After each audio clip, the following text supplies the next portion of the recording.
ಅಯೋಧ್ಯಾಕಾಂಡದ 42ನೇ ಸ್ವರ್ಗ. ದಶರಥ ರಾಜನು ಮೂರ್ಛಿತನಾಗಿ ಬಿದ್ದುದು, ಶ್ರೀರಾಮನಿಗಾಗಿ ವಿಲಪಿಸಿದುದು, ಕೈಕೇಯಿಯನ್ನು ತನ್ನ ಬಳಿಗೆ ಬರಲು ವಿರೋಧಿಸಿದುದು, ಕೌಸಲ್ಯೆಯ ಸಹಾಯದಿಂದ ಅವಳ ಅಂತಃಪುರಕ್ಕೆ ಹೋದುದು, ಅಲ್ಲಿಯೂ ಶ್ರೀರಾಮನ ಸಲುವಾಗಿ ದುಃಖಿಸಿದುದು.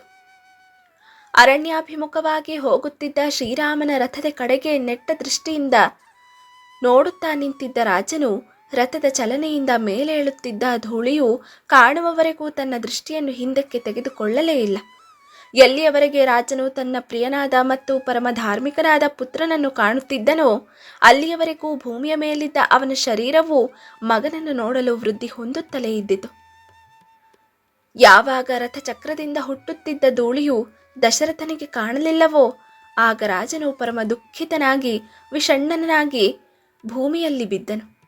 ರಾಜನು ಕೆಳಗೆ ಬಿದ್ದೊಡನೆಯೇ ಪಕ್ಕದಲ್ಲಿಯೇ ನಿಂತಿದ್ದ ಕೌಸಲ್ಯ ದೇವಿಯು ಮೇಲಕ್ಕೆತ್ತುವ ಸಲುವಾಗಿ ರಾಜನ ಬಲತೋಳನ್ನು ಹಿಡಿದುಕೊಂಡಳು. ಭರತನಿಗೆ ಪರಮ ಪ್ರಿಯಳಾದ ಕೈಕೇಯಿಯು ರಾಜನ ಎಡತೋಳುಗಳನ್ನು ಹಿಡಿದುಕೊಂಡಳು. ಕೈಕೇಯಿಯು ತನ್ನ ಎಡತೋಳನ್ನು ಹಿಡಿದು ನಿಂತಿರುವುದನ್ನು ನೋಡಿ ನೀತಿ ಸಂಪನ್ನನಾದ ಸದಾಚಾರನಾದ ಪರಮ ಧಾರ್ಮಿಕನಾದ ರಾಜನು ವ್ಯಥೆಗೊಂಡು ಕೈಕೇಯಿಗೆ ಹೇಳಿದನು, ಪಾಪಿಷ್ಟಳೆ, ದೂರ ಸರಿದು ನಿಲ್ಲು. ನನ್ನ ಅವಯವಗಳನ್ನು ಮುಟ್ಟಬೇಡ. ನಿನ್ನನ್ನು ನೋಡಲು ಕೂಡ ನನಗೆ ಇಷ್ಟವಿಲ್ಲ. ಇನ್ನು ಮೇಲೆ ನೀನು ನನಗೆ ಭಾರ್ಯೆಯೂ ಅಲ್ಲ, ಬಂಧುವೂ ಅಲ್ಲ.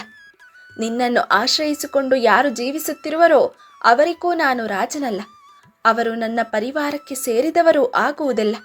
ಕೇವಲ ಅರ್ಥಪರಳಾದ ಸನಾತನ ಧರ್ಮವನ್ನು ಸಂಪೂರ್ಣವಾಗಿ ತ್ಯಜಿಸಿರುವ ನಿನ್ನನ್ನು ಪರಿತ್ಯಜಿಸುತ್ತೇನೆ.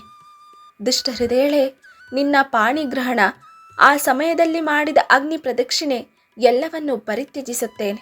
ಅದಕ್ಕೆ ಸಂಬಂಧಿಸಿದಂತೆ ಉಂಟಾಗಿರುವ ಫಲಗಳನ್ನು ಈ ಲೋಕದಲ್ಲಿಯೂ ಪರಿತ್ಯಜಿಸಿದ್ದೇನೆ, ಪರಲೋಕದಲ್ಲಿಯೂ ಪರಿತ್ಯಜಿಸಿದ್ದೇನೆ. ನಿರ್ಬಾಧಿತವಾದ ಈ ರಾಜ್ಯವನ್ನು ಪಡೆದು ಭರತನೇನಾದರೂ ಸಂತುಷ್ಟನಾಗುವುದಾದರೆ ನನ್ನ ಮರಣಾನಂತರದಲ್ಲಿ ಅವನು ತಂದೆಗಾಗಿ ಮಾಡಲಿರುವ ಶ್ರಾದ್ದ ತರ್ಪಣಗಳು ನನಗೆ ಸೇರದಿರಲಿ.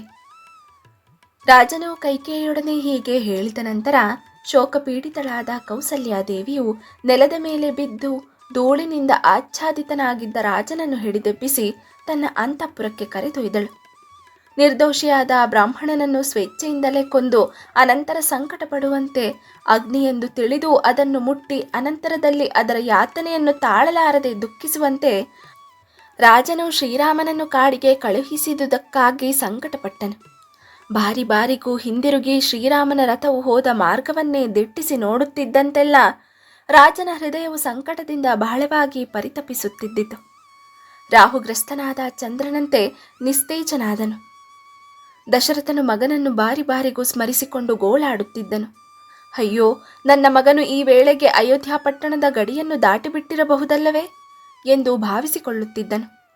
ಆ ಮಹಾತ್ಮನನ್ನು ಹೊತ್ತ ದಿವ್ಯರಥವು ಎಳೆದೊಯ್ಯುತ್ತಿರುವ ಕುದುರೆಗಳ ಹೆಜ್ಜೆ ಗುರುತುಗಳು ಮಾತ್ರ ಹಾದಿಯಲ್ಲಿ ಕಾಣುತ್ತಿವೆ. ಆದರೆ ಮಹಾತ್ಮನಾದ ಶ್ರೀರಾಮನು ಕಾಣುತ್ತಿಲ್ಲವಲ್ಲ ಎಂದು ಹೇಳಿಕೊಂಡು ಗೋಳಾಡುವನು. ಯಾವನನ್ನ ಸುತೋತ್ತಮನು ಅರಮನೆಯಲ್ಲಿ ಚಂದನವನ್ನು ಪೂಸಿಕೊಂಡು ಬೀಸಣಿಗೆಯನ್ನು ಹಿಡಿದಿರುವ ಶ್ರೇಷ್ಠ ಸ್ತ್ರೀಯರಿಂದ ಸೇವಿಸಲ್ಪಡುತ್ತಾ ಸುಖಕರವಾದ ತಲೆದಿಂಬಿನಿಂದ ಕೂಡಿದ ಹಂಸತೂಲಿಕೆಯಲ್ಲಿ ಮಲಗುತ್ತಿದ್ದನೋ ಅವನಿಂದು ಕಾಡಿನಲ್ಲಿ ಯಾವುದೋ ಒಂದು ಮರದ ಬುಡವನ್ನಾಶ್ರಯಿಸಿ ಕಟ್ಟಿಗೆಯನ್ನು ಕಲ್ಲನ್ನು ತಲೆದಿಂಬಾಗಿಟ್ಟುಕೊಂಡು ಮಲಗಿದ್ದಾನೆ. ಅರಮನೆಯಲ್ಲಿದ್ದಾಗ ವಂದಿ ಮಾಗಧರು ಸುಮಧುರವಾದ ಗಾಯನದಿಂದ ಸುಪ್ರಭಾತವನ್ನು ಹಾಡಿ ರಾಮನನ್ನು ಎಚ್ಚರಗೊಳಿಸುತ್ತಿದ್ದರು. ಆದರೆ ಈಗ ಗಜರಾಜನು ನೀರಿನ ಪ್ರವಾಹದಲ್ಲಿ ಬಿದ್ದು ಹೊರಳಾಡಿ ಕೆಸರಿನಿಂದ ಲಿಪ್ತನಾಗಿ ಸ್ವೇಚ್ಛೆಯಿಂದ ಹೊರಬರುವಂತೆ ಕಲ್ಲನ್ನೇ ತಲೆದಿಂಬಾಗಿಟ್ಟುಕೊಂಡು ಮಲಗಿದ ದೀನನಾದ ರಾಮನು ನೆಲದ ಮೇಲಿನ ಧೂಳಿಯಿಂದ ಆವೃತ್ತನಾಗಿ ಬೆಳಗಾಗುತ್ತಲೇ ತಾನಾಗಿ ಎಚ್ಚರಗೊಳ್ಳುತ್ತಾನೆ. ಬೆಳಗಾಗುತ್ತಲೇ ಮೇಲೆದ್ದು ಅನಾಥನಂತೆ ಕಾಡಿನಲ್ಲಿ ಹೋಗುತ್ತಿರುವ ಸಕಲ ಲೋಕನಾಥನಾದ ದೀರ್ಘಬಾಹುವಾದ ಶ್ರೀರಾಮನನ್ನು ಅರಣ್ಯದಲ್ಲಿರುವ ಮನುಷ್ಯರು ದಿಟ್ಟಿಸಿ ನೋಡುತ್ತಾರೆ. ಮಹಾತ್ಮನಾದ ಜನಕನ ಪ್ರಿಯ ಪುತ್ರಿಯಾದ ಸರ್ವದಾ ಸುಖವಾಗಿರಲು ಅರ್ಹಳಾದ ಸೀತೆಯು ಹಾದಿಗಳಲ್ಲಿರುವ ಮುಳ್ಳು ಗಿಡಗಳ ಮೇಲೆ ಕಾಲುಗಳನ್ನಿಟ್ಟುಕೊಂಡು ಯಾತನೆಯನ್ನು ಅನುಭವಿಸುತ್ತಾ ಅರಣ್ಯಕ್ಕೆ ಹೋಗುತ್ತಿರುತ್ತಾಳೆ. ಅರಣ್ಯಗಳ ಸ್ವರೂಪವು ಸೀತೆಗೆ ತಿಳಿಯದು. ಗಂಭೀರವಾದ ಮತ್ತು ರೋಮಾಂಚನವನ್ನುಂಟು ಮಾಡುವ ಮಾಂಸಾಹಾರಿಗಳಾದ ಕ್ರೂರ ಪ್ರಾಣಿಗಳ ಗರ್ಜನೆಯನ್ನು ಕೇಳಿದೊಡನೆಯೇ ನಿಶ್ಚಯವಾಗಿಯೂ ಸೀತೆಯು ಭಯಪಡುತ್ತಾಳೆ. ಅಯ್ಯೋ, ನಾನಿದನ್ನು ಹೇಗೆ ಸಹಿಸಲಿ? ಕೈಕೇಯಿ, ನಿನ್ನ ಆಸೆಯನ್ನು ತೀರಿಸಿಕೊ, ವಿಧವೆಯಾಗಿ ಈ ರಾಜ್ಯವನ್ನಾಳು. ಪುರುಷ ಸಿಂಹನಾದ ಶ್ರೀರಾಮನು ಇಲ್ಲದೆ ನಾನು ಖಂಡಿತವಾಗಿಯೂ ಜೀವಿಸಿರಲಾರನೆ.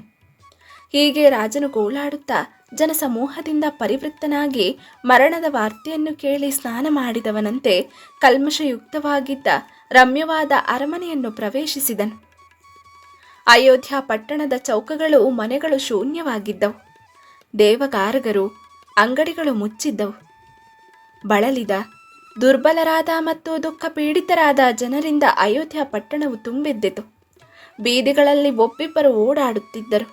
ಅಂಥ ಸ್ಥಿತಿಯಲ್ಲಿದ್ದ ಅಯೋಧ್ಯ ಪಟ್ಟಣವನ್ನು ನೋಡಿ ಶ್ರೀರಾಮನನ್ನೇ ಬಾರಿ ಬಾರಿಗೂ ಚಿಂತಿಸುತ್ತಾ ಗೋಳಾಡುತ್ತಾ ಸೂರ್ಯನು ಪಶ್ಚಿಮ ಸಮುದ್ರವನ್ನು ಸೇರುವಂತೆ ದಶರಥನು ತನ್ನ ಅರಮನೆಯನ್ನು ಪ್ರವೇಶಿಸಿದನು. ಗರುಡನಿಂದ ಸರ್ಪಗಳು ಅಪಹೃತವಾಗಿ ನಿರ್ಭಯವಾಗಿಯೂ ಶಾಂತವಾಗಿಯೂ ಇರುವ ಮಡುವಿನಂತಿದ್ದ ಸೀತಾ, ರಾಮ, ಲಕ್ಷ್ಮಣರಿಂದ ರಹಿತವಾಗಿದ್ದ ಅರಮನೆಯನ್ನು ದಶರಥನು ಪ್ರವೇಶಿಸಿದನು.